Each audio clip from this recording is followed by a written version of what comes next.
Best auditorium అది హైదరాబాద్లో. So అటువంటి ఆశ్రమం మనకి ఇక్కడ కూడా రావాలని తప్పకుండా మీరందరం కూడా మీరు చేసే మంచి కార్యక్రమాల్లో మాకు కూడా ఒక చిన్న అవకాశం కల్పించి మేము కూడా పాల్గొంటామని చెప్పి త్వరగా మనం చేసి అందరూ కూడా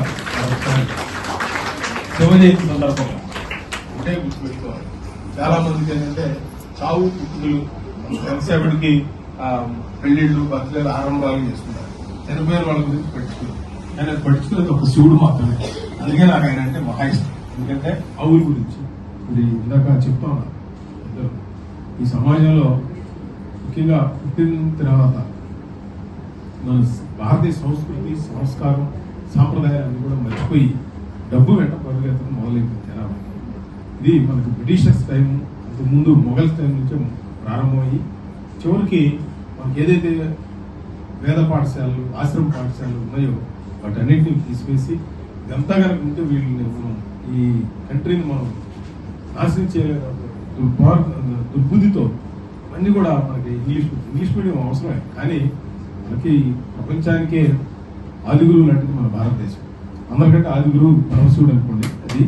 కానీ గుర్తుపెట్టుకోవచ్చు, పుట్టిన దగ్గర నుంచి పిల్లవాడిని ఎల్కేజీలో చేర్పించామా, సీట్ వచ్చిందా, 10th క్లాస్ అయిందా, స్టేట్ ఫస్ట్ వచ్చాడా, ఇంటర్మీడియట్కి వచ్చాడా, ఎంసెట్ రాశాడా, ఇంజనీరింగ్ చదివాడా, తర్వాత వాడు డాక్టర్ చదివాడా, ఫారిన్ వెళ్ళాడా, లేకపోతే వేరే సిటీ అంతే. ఇంకా సరే ఇక్కడి నుంచి వెళ్ళాం. రామనేని ధర్మ ప్రచారకనే రామనేని ఫౌండేషన్ ఆయన మేము అందరం కలిసి వెళ్తే సరే మౌంట్ ఆఫ్ వెళ్ళాలని అక్కడ వెళ్ళాం.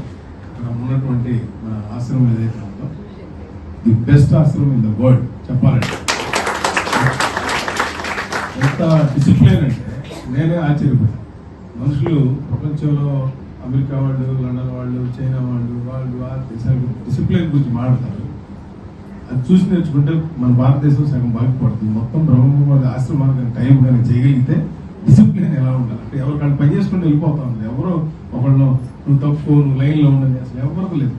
మీరు నేను చెప్పిన పద్ధతిలో కనుకంటే వీడు 50 ఏళ్ళు 45 ఏళ్ళు వచ్చేట్టుగా హార్ట్ అటాక్ పోతున్నారు. ఫ్యాక్ట్ వాళ్ళ జనరేషన్. మా జనరేషన్ అంటే కంప్యూటర్ ఏం చూసాం, రోడ్డు మీద మామూలుగా ఉండే ఏది చెప్పులు లేకుండా నడిచిన సంస్కృతి చూసాం. ఇవాళ ఈ జనరేషన్లో మనం ఏం చెప్పినా కూడా ఎవరి పిల్లలు సరే అంటే సంస్కృతి మన క్లాసుల్లోనే తేడా ఉంది. ఎప్పుడైనా ఇలా వచ్చి కూర్చొని ఇలా 10 మందితో మనం ఇప్పుడు కూడా సభ్య సమాజంతో కలిసి ఉండాలనే ఆలోచన తగ్గిపోతా ఉంది రోజు. ఇండివిజువల్ నేను ఎంత సంపాదించాను, నా పేరు ఎక్కడికి వెళ్తాను, అది పోయింది. దేశం గురించి పోయింది, దేవుడి గురించి పోయింది. పూజ చేస్తారు, నేను చూస్తా కదా, మా గుడి కూడా చాలా మంది వస్తారు. వాడికి కష్టం వస్తే గబగబా వస్తాడు, 500 1000 రూపాయలు పెట్టి టకామని ఏదో ఒక పూజ ఏదో కార్యక్రమం పెడతాడు, అంతా చేస్తాడు.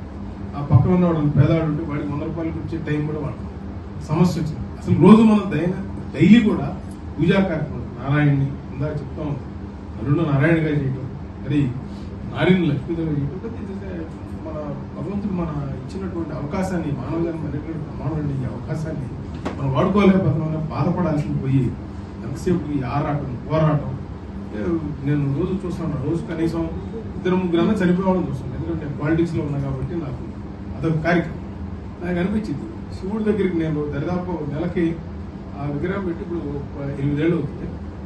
దరిదాపు వారానికి 4 రోజులు అభిషేకం చేస్తాను. ఉంటే కదా నేను సొంతగా చేస్తాను. తెలియకుండా మనలోనే ఎంత శక్తి అంటే మీరు నమ్మడం. మేము చేసేది ఏమిటి, కృష్ణా నీళ్ళు కోసం